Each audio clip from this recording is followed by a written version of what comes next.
Welcome back, ladies and gentlemen. It is a great day to discuss other people's excellence. I'm the unforgettable one himself, Mr. Brett Carroll, and I'm just a guy that likes BSing at work. It's Mock Draft Monday, baby. We back. We back, and this is the first official mock draft. No more way too earlys. I know some of y'all getting tired of the way too early mock drafts. You don't like it when we do the mock drafts during the season and before, but that's over. We are here. It is officially draft season. I wanted to do one right after the Super Bowl. Was a little busy the last couple of weeks. But this is it. We're here. We are here. It's draft season. We've already had the Shrine Bowl. We've already had the Senior Bowl, and the Combine is this week. So this is our pre-Combine mock draft because, as you know, things are going to get serious, right? After next week, we really going to see some shuffling of the cards. Some people are going to be rising. Some people are going to be falling. So it's going to be fun. So let's do one more mock draft before the Combine. Let's just see where we are before the Combine. Let's talk about it. Some things have happened since we last did a mock draft. Let's talk about them real quick before we get started. Number one, no Tom Brady. Y'all been watching this. For those of y'all who have been watching my mock draft, I've been predicting that the Raiders were going to get Tom Brady. That was like the one thing I was sure of, and then he retired.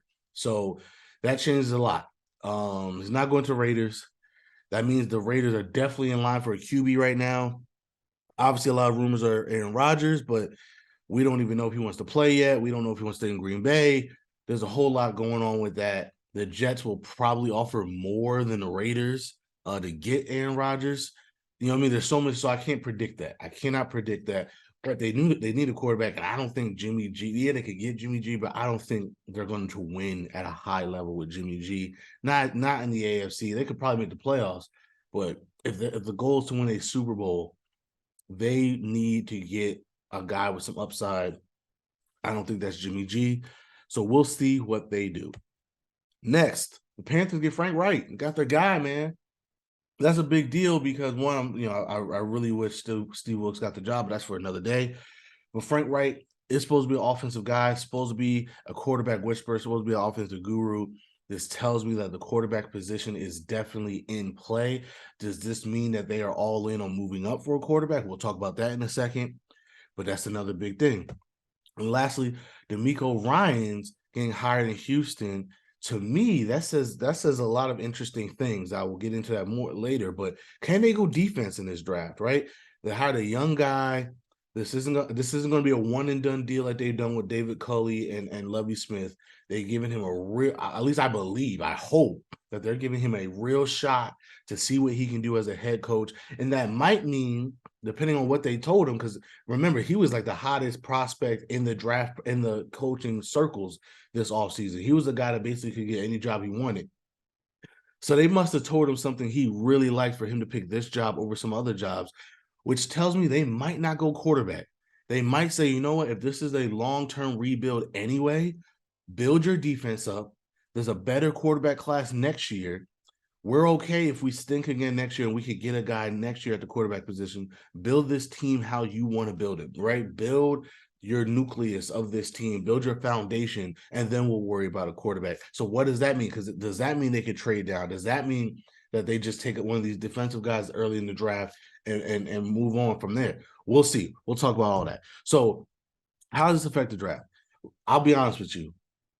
The Panther fan in me is thinking mostly the Panthers, right? Those first two slides directly affects the Panthers because now with Frank Wright, like I said, quarterback is important. Is it possible they just re-sign Sam Darnold and see what Frank Wright can do with him? Maybe. That's a cheap option, right?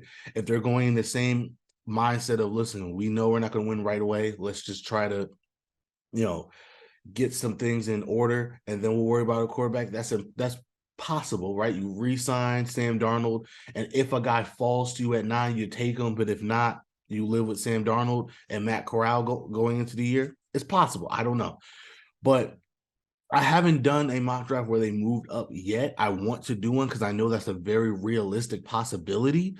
And so that's something I have to keep in mind. And now the Raiders thing, again, that's important too, because now if you're the Panthers and you do want one of these quarterbacks, you got to worry about the Raiders because the Raiders are now very much in play for a quarterback. Before, the way the board was kind of holding out, if you remember, A lot of the times I just had somebody move up ahead of the Panthers at 8 and get a quarterback. And that was just me being silly. But, although the Jets, which I did, I think twice, made sense at the time, but now they seem to be all in on a veteran quarterback. But now you got to deal with the Raiders. So now with Houston, with the Colts, with the Raiders, with potentially other teams moving up, now if you're the Panthers, if you want one of your guys, not to mention Seattle has 2 picks this year, they could potentially think about quarterback. Detroit has 2 picks this year, they could potentially think about quarterback. So if you're the Panthers, you might have to move up now because the Raiders are very much in play. And then, like I said, do the Texans pass on the quarterback? Or do the Texans give the Panthers a break and pass on the quarterback? Because again, they could say, let's build this defense up. And remember, we did a mock draft like that before where they took Will Anderson instead of a quarterback. Now I'm thinking that might be what they do. I'm not gonna lie to you, there was a mock draft I saw a while ago, obviously since our last mock draft, where it was the potential of them taking a cornerback at 12, right? Because they already have oh my God, Derek Stingley. Thank you. I almost lost the name already. They already have Derek Stingley. They'll have Petrie as a safety. Could they say, listen, let's get this young defensive back group right. Let's get a corner at 12. Let's really make this defense like amazing. Could they go that route? And I really like that idea at 12 going corner. But then, like I said, and this was before they even took DeMeco Ryans when I saw that mock draft as a possibility. Now that they have DeMeco Ryans, I kind of do love the idea of them going, nah. Let's make sure we have a nasty young defense. Let's get our defense right this year. We can worry about offense later. I really like that idea. So what I'm gonna do is I'm probably gonna every other one I'll probably toggle back and forth. We could go defensive draft one time, QB the next time, because again they can still get a when you're picking 2 second overall, you got to at least consider a quarterback because you're not getting, like I said before, you're not guaranteed to be in that spot next year. Again, they should have had the number 1 pick this year, and they messed around and gave that up. So who knows what happens next year? If you miss out on a Caleb Williams or something like that, you're going to be sick that you did all that to put yourself in a position to get him and then don't get your quarterback. So those are things we got to play around with. Another thing I want to think about doing, I don't want to do the Colts moving up. I've done that the last couple times. Even when we did our Justin Fields trade mock, that was to the Colts. I want to give a different situation. It's just hard because to me, the Colts have to move up. If they want a quarterback, to me, staying at 4 is a very risky proposition because if the Bears and the Cardinals move down, you might be screwed. If Houston does take a quarterback at 2, and if the Bears trade down and the Cardinals could trade down if they wanted to, if they both, again, the Panthers might have to trade up. The Raiders might have to trade up. If the Colts sit back and let those 2 teams trade up, they might be screwed out of a quarterback.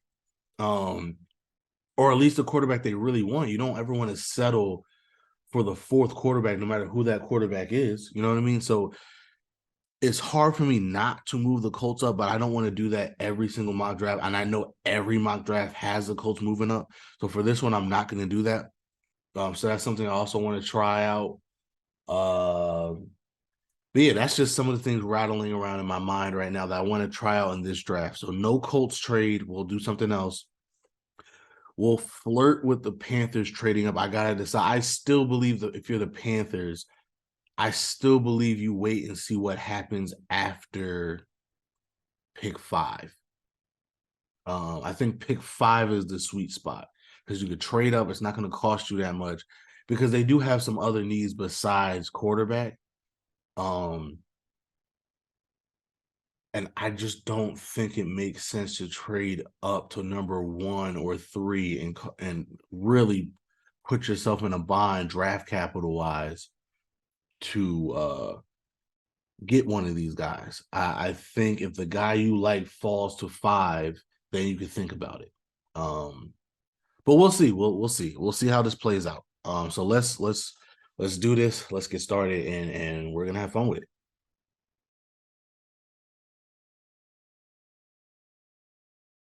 Hey guys, I'm back. As you can see, it's a little darker in here. It's a little lighter the first time. Long story short, I did the whole mock draft and then we had a great time. It was a really good pod. I was feeling really great about it. And I went to edit it and I realized I messed up. I was sharing the wrong screen the whole time. So even though I thought it was capturing me breaking down the mock draft and everything, it wasn't. It was showing you guys something else. So I had to spend the entire day re-listening to the mock draft because again, I do it in real time, so it's not like I knew what picks I made. Re-listening to the mock draft, typing it all back out, and so this is what we're gonna do for the. I mean, y'all let me know if this is how you rather us do it going forward. If that's what you guys would like, if that works for you, then I have no problem doing that. But for now, what we're gonna do is we're just going to go over the mock draft and I'll just explain why I made the picks and the trades and what I did. Now, I didn't write down the trade compensation because I wasn't about to do all that. But there's a lot of trades in this one. Some wacky trades too, which again, I'm kind of sad we didn't get the, you know, at the time and in the moment. That's the phrase I'm thinking of. In the moment feel of it. But whatever. We're gonna just go through this. We're gonna break this down. Here we go. So, like I said, I do think Chicago should trade down. I thought the Raiders were a good team to trade up, and I took Bryce Young because I think Bryce Young fits McDaniel's system the best. He's not the type of person that wants the big arm and the Patrick Mahomes-esque features and all. He doesn't want anything fancy, right? He just wants a quarterback that can run the system, run it effectively, not turn the ball over, make good decisions, all that good stuff. Bryce Young can do that. So it makes sense. You get Bryce Young in a trade up with Chicago. Again, I said I really want to play around with the idea that Houston goes all defense in this draft and tries to just make themselves a nice, young, physical football team defensively, and then worry about maybe a quarterback next year when the quarterback class is supposed to be better. So I went with Jalen Carter here. You know how I feel about Jalen Carter and Will Anderson. If you have to pick between the two, you take Jalen Carter because this is a much better edge class than it is a defensive line class. So if you have two potential Hall of Famers at those positions, take the defensive lineman in this chance because again, if it was reverse, you get it. I've had that the whole time. Okay. So Will Anderson falling to the Cardinals. I debated maybe the Panthers moving up or some other team moving up. But I just said for now, I'll have Will Anderson. I'll just have the Cardinals stay there and take Will Anderson. CJ Stroud went fourth. To me, the Colts would want no. I can't see any scenario in which they take Will Levis. I really can't. The comp to Carson Wentz, I think, would scare them. So here they don't have to worry about it. CJ Stroud falls to them, so they got lucky this draft, right? I said in the opener that it's very risky them staying at 4. I think they should move up. Here in this scenario, they don't have to. It works out for them. So there you go. 5, I had the Seahawks take Tyree Wilson. I liked his versatility. He could play inside, he could play outside. And you'll see that later on in some other picks that I had for them, just them playing around with the versatility of a lot of different players. 6, Miles Murphy. I still think he's a high draft pick as of right now. We'll see when the combine and other things come around if he should slide. He's been sliding on a lot of people's boards. I don't think that's necessary as of right now. I don't think that's appropriate as of right now. So I still think he's a top 10 pick. I have him going to the Lions. At 7, I was thinking about Quentin Johnson and other people, but I said, you know what? The priority is to protect Justin Fields. You go with Paris Johnson here. He played at Ohio State. He protected Justin Fields in college. That's something that there's that synergy there. You go with that. At 8, the Falcons are a really hard team to think about because they have so many different ways they can go. I decided to go with Devon Witherspoon, another guy that's been shooting up a lot of draft boards and stuff like that. So I decided to jump on that train. He is the first corner off the board. I don't know. I don't necessarily think he's my corner one, but it's one of those things where it doesn't matter what corner you take. I'm not going to debate that. It is what it is. I think all these corners. I really do think there's like 10 corners that have first round grades in my opinion. So it doesn't matter. At 9, the Panthers also lucked out here. Will Levis fell to them at 9. Again, like I said in that draft, this is probably the last time in a while that I'll have them just staying at 9. Realistically, if they want a quarterback, they're probably going to have to trade up and get one. So this is the last time that I'm going to have them get lucky enough for a quarterback to fall to them. Actually, I think it's the first time a quarterback fell to them in my mocks. Usually I have a team moving up to 8 to steal Will Levis right before 9. But this is actually the first time I think that Will Levis did actually fall to them at that 9 position. At 10, Christian Gonzalez to the Eagles. That makes a lot of sense. At 11, Peter Skoronski going to the Titans, protecting their quarterback. They want to protect Derrick Henry, really. They need to get that offensive line fixed. I picked Emmanuel Forbes at 12 because, again, I really like the idea of the Texans shoring up that defense, and they already have Derek Stingley. They already have Petrie at safety. I really like the idea of them saying, we're going to have the best young defensive back group in football. This might help them do this. The reason why I picked Emmanuel Forbes specifically is because I couldn't remember if DeMeco Ryan's system is more of a zone coverage or man. I think Emmanuel Forbes could do both. If it is zone, I think he's going to feast in that system. He's a pick six master, and I do know they want to win in the trenches. That they're not really going to try to blitz. They're going to try to get pressure off of that interior, that front 7. So if you have a guy like Emmanuel Forbes who could just sit back and basically just play ball hawk in a zone coverage or stuff like that, that's great. And he could also play man and also, use those ball skills because the ball's coming out quick. I think he'll feast in that system no matter what it is. That's why I have him at 12. 13, the Jets seem to be all in on a veteran quarterback. So if that's the case, you got to get that offensive line healthy and better. At 14, Quentin Johnson, Mac Jones wanted more deep passes. That's something that he was kind of, screaming for all year, just being more explosive in the passing game. You get a big receiver like Quentin Johnson that can do that for you.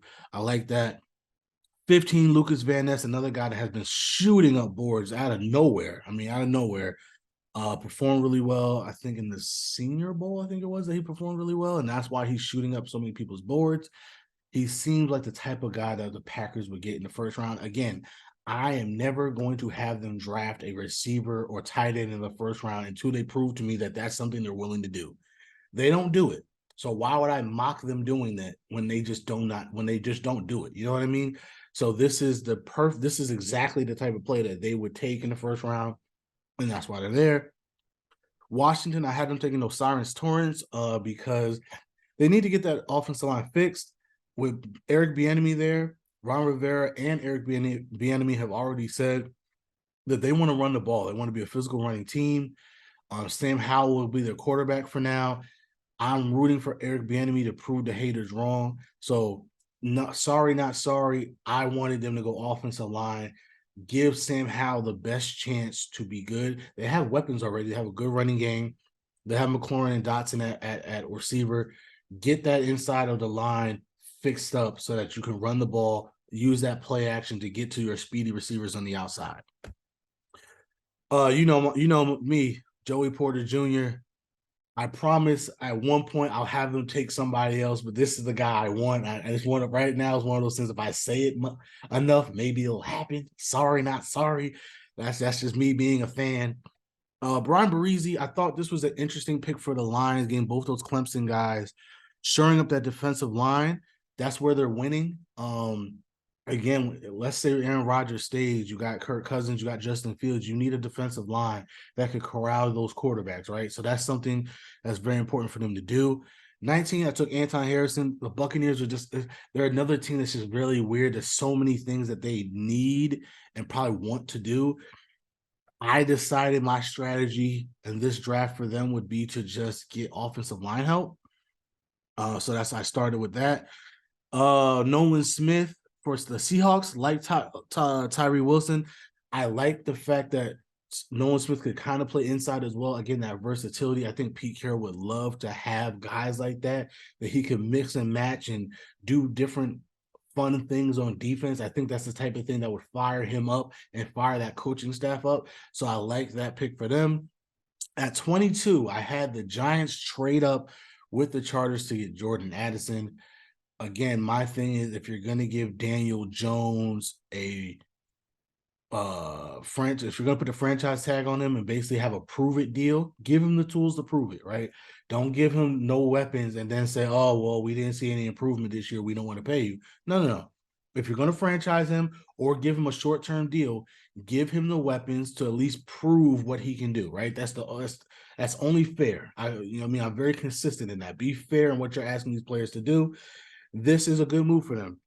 You trade up just a couple spots. You got Jordan Addison, who I think is a lot of people's wide receiver one. I believe he's probably my wide receiver one as well. Maybe tied between him and Quentin Johnson. An explosive player that could do a lot of things for you. He could play inside, he could play outside. I love that for them. I hated this pick for the Ravens, Zay Flowers. If he doesn't turn out to be Antonio Brown 2.0, I hate that he went to the Ravens, but I think this is a great pick for them. For the Vikings up with Keely Ringo, he's been dropping down boards. I don't understand it. I still think he's a top corner in this draft. They need a corner, and so I went with Keely Ringo. At 25, I have Michael Mayer going to the Jaguars. I like this pick. Trevor Lawrence showed so much promise this year. Even if they bring back Evan Ingram, why not have two dynamic tight ends? Like, you know what I mean? Like, you have receivers, get two dynamic tight ends. You have a good running game. I really like that idea. The Chargers took Dalton Kincaid because tight end is something that they would probably really want. And now that Michael Mayer is off the board, they decided to go ahead and take a tight end right now in the first round, especially they already traded back. They have extra draft capital. They can get some of the other things they want in the second round and beyond. So there you go. 27, Drew Sanders going to the Cowboys. He's from Arkansas. Jerry Jones is from Arkansas. They need a linebacker. I mean, come on. Stop it. Drew Sanders is the guy I really wanted the Steelers to probably look at 32, so that one hurt my heart to make that decision, but it makes sense. At 28, this is one of my favorite picks in this whole mock. I have the Giants moving back up again and getting Bijan Robinson. We've heard the rumors that they might just let Saquon walk. It's weird because it seems like they're closer in numbers to Saquon than they are in Daniel Jones. But to be fair, they might not want to draft. I mean, they might not want to sign a running back long term when he's already had injury history. Um, if you know me, I'm okay with drafting a running back in the first round. I'm not okay with drafting a running back in the top 5 like they did with Saquon. You can ask anybody that knows me. I said it then. I will continue to say that was a bad pick. I don't care how good Saquon is. At the time, that pick made no sense. They were more than a running back away from competing, and we saw that. They did. This is the first time they've made the playoffs since they've drafted him, just before they drafted him, actually. And now they got to pay him. And he's been injured a couple years. Who knows how good he's going to be going forward. And even though he's saying he doesn't want to reset the running back market, he still wants to get paid like a top 5 running back, which he should. And now you got to pay him. And so it just doesn't make sense to spend that type of draft capital on him and to pay him again. Why not go get a guy that could be just as good as him in Bijan Robinson? You reset that clock in terms of having to pay that running back. And now you're already a playoff caliber team. So now you're getting more bang for your buck with having a guy like Bijan Robinson. And again, you're helping Daniel Jones, right? He still has a good running game. We already got him a wide receiver. In a draft class that's mostly about the defense, they have the two most explosive offensive players in this draft, not including the quarterbacks, right? Jordan Addison and Bijan Robinson, those are the two guys that a lot of people think could be the superstar offensive weapons in this draft. The Giants got both of them. So now, Daniel Jones, it's on you, bro. What can you do? The Bengals debated that a long time. I decided to go with DeJuan Jones tackle out of Ohio State. I think the Bengals still want some offensive line help. They also know that the Steelers want him because the Steelers, for whatever reason, I don't know why, every single year, they love telling everybody who they love, what prospects they love. And then they get mad when people go ahead and steal the prospects that they like. Well, maybe stop telling the whole world. Mike Tomlin can't help himself. When you see Mike Tomlin just cheesing like a motherfucker at these practices and stuff, you know who he's smiling about. And it's up to other teams whether to take advantage of that or not. I think the Bengals do that. They take DeJuan Jones here. 30, Anthony Richardson going to the Saints. I understand this is probably not realistic. Me personally, I just don't see a scenario where somebody trades up to get him. I just don't. I think Trey Lance was a major, sign for a lot of NFL teams. Like, yo, don't go out of your way to get these guys that are projects because you don't know what they're going to be. It's one thing to draft them. It's another thing to trade precious draft capital to go up and get him.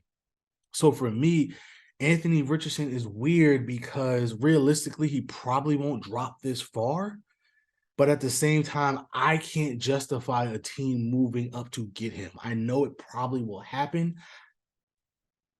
I just can't do it. You know what I mean? Like when I do these mock drafts, I try to make a good mock draft for every team. I try to take my bias out of it as best as I can, obviously. And so I don't want a team to trade up to get him because I don't think that's a smart idea.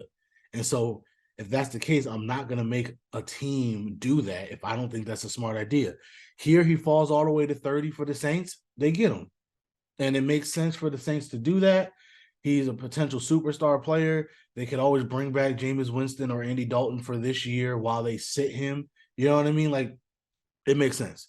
31, I got Mozzie Smith going to the Eagles. And at 32, Jackson Smith and Jigba going to the Chiefs. Lord, Lord, Lord. In round 2, I have Darnell Wright going to Tennessee. Another guy that the Steelers have not been shy about the fact that they like. This time they get their guy. And I took Wright because if I didn't take an offensive tackle with one of our first 2 picks, Steeler fans would kill me on the spot. So that's what I did. Don't hurt me. We got our guy. So there it is. Texans at 34, again, beefing up that defense, beefing up that defensive line, BJ Ojolari, getting that edge help. So you got Jalen Carter, you got BJ Ojolari, and you got Emmanuel Forbes so far. That's a great draft for D'Amico Ryans. 35, Jalen Jones to the Cardinals, getting that cornerback help, a guy that I think will work really well with what they want to do. Matthew Bergeron going to the Colts. I know they need offensive line help desperately. They need kind of like inside and outside help. Bergeron maybe can do a little bit of that for them, but we'll see. At the time, I just thought he was the best offensive lineman to take, which also left the Rams having to get Cody Ma, taking a chance on a guy who's an absolute mauler, a guy who played really well at the Senior Bowl. The question is, at the end, when you play at North Dakota State, can you do it against the best of the best every single week? We'll see. The Rams seem to be on some type of rebuild anyway, so this actually makes sense for them to take a project like this and see if it will work. The Seahawks getting Andrew Voorhees at 38, again beefing up that offensive line. The Bears getting Jalen Hyde at 39. The Panthers, I went with Luke Musgrave because they desperately need a tight end, and he was probably the best tight end left. And so I just thought that was a good pick for them. Get them some speed, get them a vertical threat for Will Levis going forward. At 41, Tyreek Stevenson going to Miami, getting some cornerback help. At 42, Josh Downs going to the Titans, get them some wide receivers they desperately need. And it's a different type of wide receiver than they already have, which makes sense, especially if they want to continue to do the play action game, using his speed to get open, even if it's just in the slot. That would be great. And they screwed over the Browns. Yeah. At 43, because of that, I have the Browns taking Kalijah Cansey. He's a bit undersized, but he could potentially be a really, really good player. So at 43, I thought the value was good there. This is probably about where I would feel comfortable taking him. Again, I like him a lot. He's just a little undersized, and you never know. Could he be Aaron Donald 2.0? They both went to Pitt. They both were kind of undersized coming out of school. Maybe. But, Aaron Donald's a special player. It's kind of hard to predict that somebody will be that good at that size. But even if he's just a decent player, getting him at 43, I think is worth it. The Jaguars shoring up that offensive line with John Michael Schmitz. This was a trade with the Jets. I traded back with the Jets. The Falcons, I had them going Felix Anudike Uzama from Kansas State. Yeah, I think I got that right. 46, Sam Laporta from Iowa. Again, this just sounds like a Green Bay type of pick, if you ask me. 47, Jalen Duncan from Maryland, showing up that offensive line. And then at 48, Luke Whippler, the center from Ohio State. Again, the Washington Commanders are trying to be a run-first team. They have some decent tackles. They need to shore up the inside of their line. So getting a guard in the first round, a good center in the second round allows you to run in between the trenches, which is what they want to do. Again, play action game with Sam Howell to get to your playmakers. At 49, Clark Phillips from Utah going to the Lions. So they got their defensive line together. Now they can work on some of their defensive backs. At 50, this was a great pick for my Steelers, Trenton Simpson. The fact that he fell this far really, really made me happy. He's a guy I really want. I think I kind of want, I mean, honestly, him and Drew Sanders, I would be over the moon if we got any of them. But I probably wouldn't take any of them unless it was at this pick. I think there's bigger needs than at 17 and 32. So if one of them fell to 50, I would be ecstatic, right? And in this case, Trenton Simpson did. I'm super happy about that. At 51, of the Buccaneers continuing to fix that offensive line, Steve Avila from TCU. 52, I have Seattle trading back with the Bengals, so the Bengals could get Brian Branch, Amani Bates. I think that's his name, right? I think that's their safety, their superstar safety probably is going to be a free agent.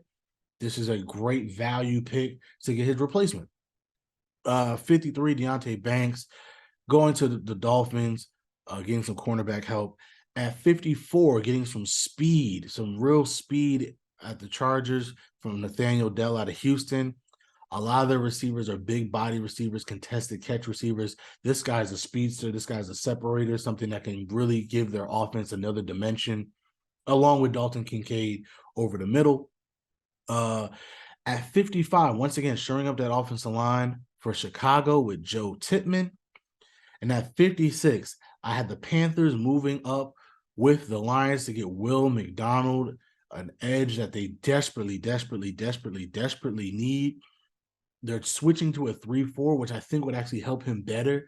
Have him being a stand-up, a 3-4 outside lineman where he can use his speed, use his bendiness, use his stuff to get to the quarterback, instead of having to be a hand in the ground type of pass rusher in a 4-3 as a defensive end. I think this style would actually help him better, because the only problem with him is that he's a little light in the frame. He's not really going to hit you with power. He's going to try to speed rush you and use his flexibility and bendiness to get around offensive tackles. So doing that from as a 3-4 end, where you're kind of up on your feet and you can just use your quick start ability to do that, I think suits him better. So that's that. And then closing out here, Jack Campbell going to Iowa via the Jets in that trade with the Jacksonville Jaguars that we talked about earlier. Antonio Johnson going to the Bills. This was the trade back they made with the Giants. Again, incredible value here. 59, Kayshon Boutte going to the Cowboys. Again, to me, this just screams like a Dallas Cowboys pick. They need a receiver. This is a guy that has all the talent in the world, but it's some off the field issues that made him fall this far. Does this not sound like the type of person that Jerry Jones would love to get? He'll probably be motivated. He'll probably be hyped to play with that star on his helmet. He's still, I don't know if he's from Louisiana or not. I know he went to LSU, but if he's from the area, he's staying in the area. I just think it's a great pick. This number 60, The Eagles. Oh, I forgot to put the other. Wow, all these picks are trades. Huh. Interesting. All these picks are trades. I forgot to put the trade symbol there. The Eagles moving up with Buffalo. Again, I had to get Jahmyr Gibbs. Seattle, they traded back with the Bengals before, and now they get Olusegun Oluwatimi. He's a little bit of a project, but here at 61, I think is good value.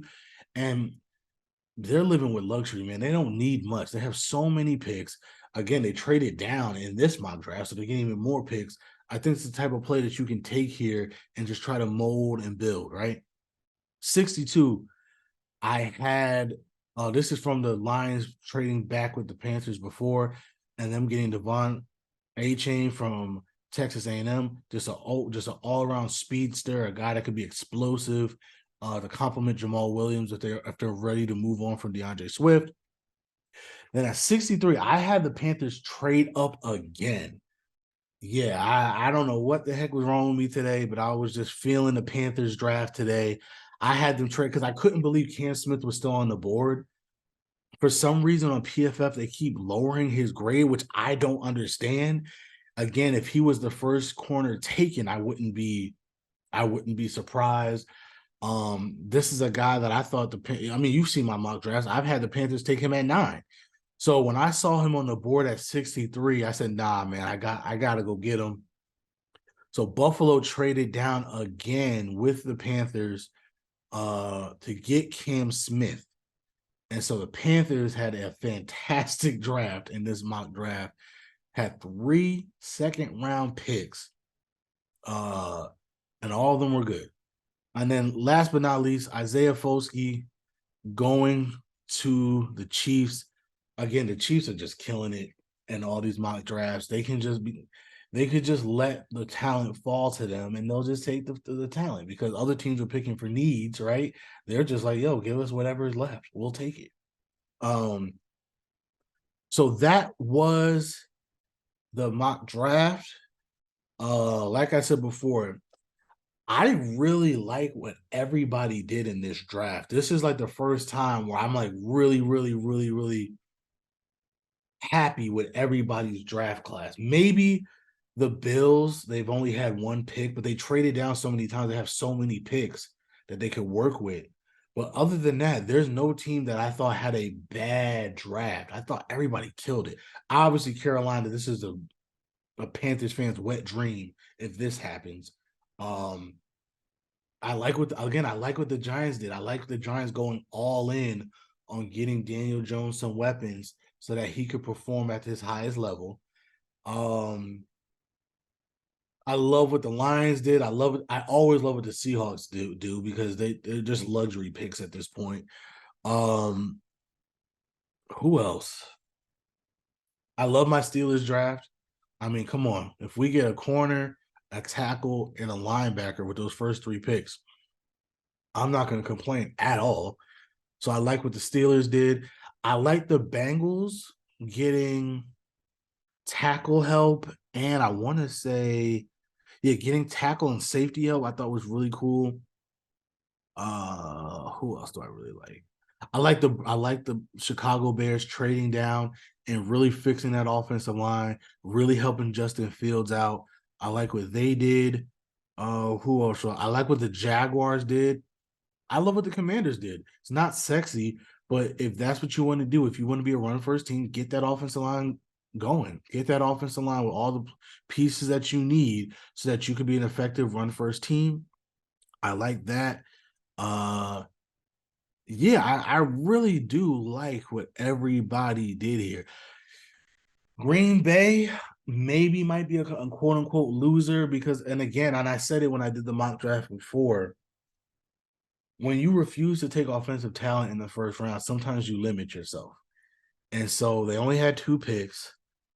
They got a tight end, which is great, and they got an edge help, which is great. But it's like, if they want to take that next step to win a Super Bowl, let's just say Aaron Rodgers decides to stay, I think they need a little more firepower.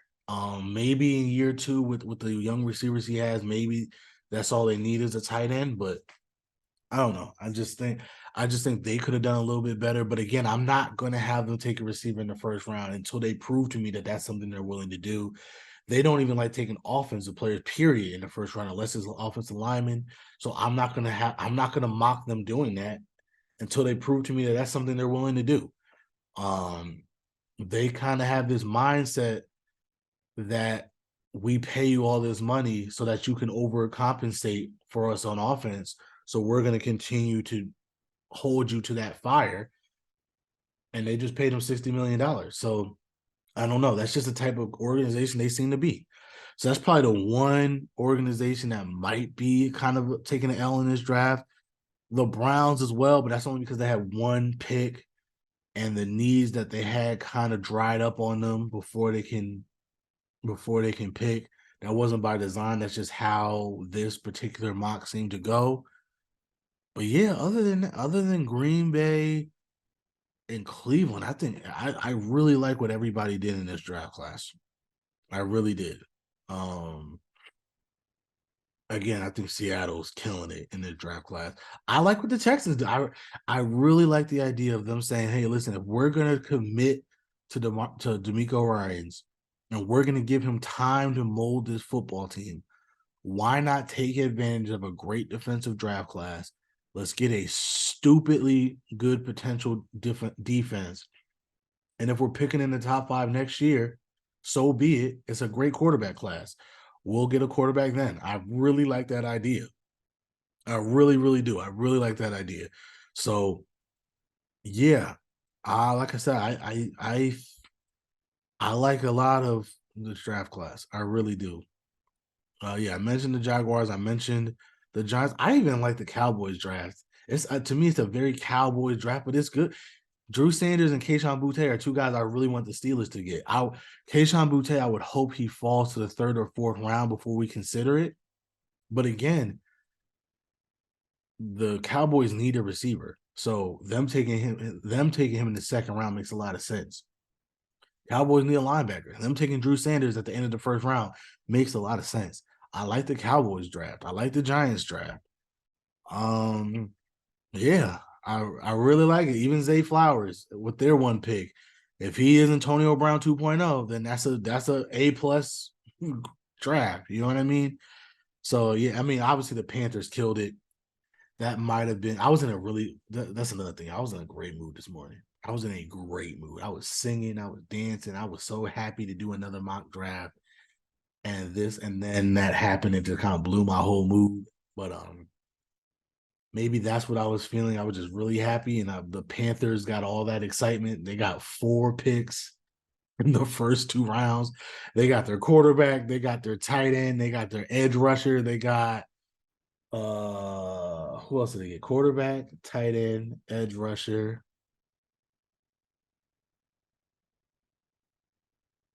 and their corner. And their corner. Yeah. I mean, and the corner they got is somebody that I would have taken at 9. They got him at 63.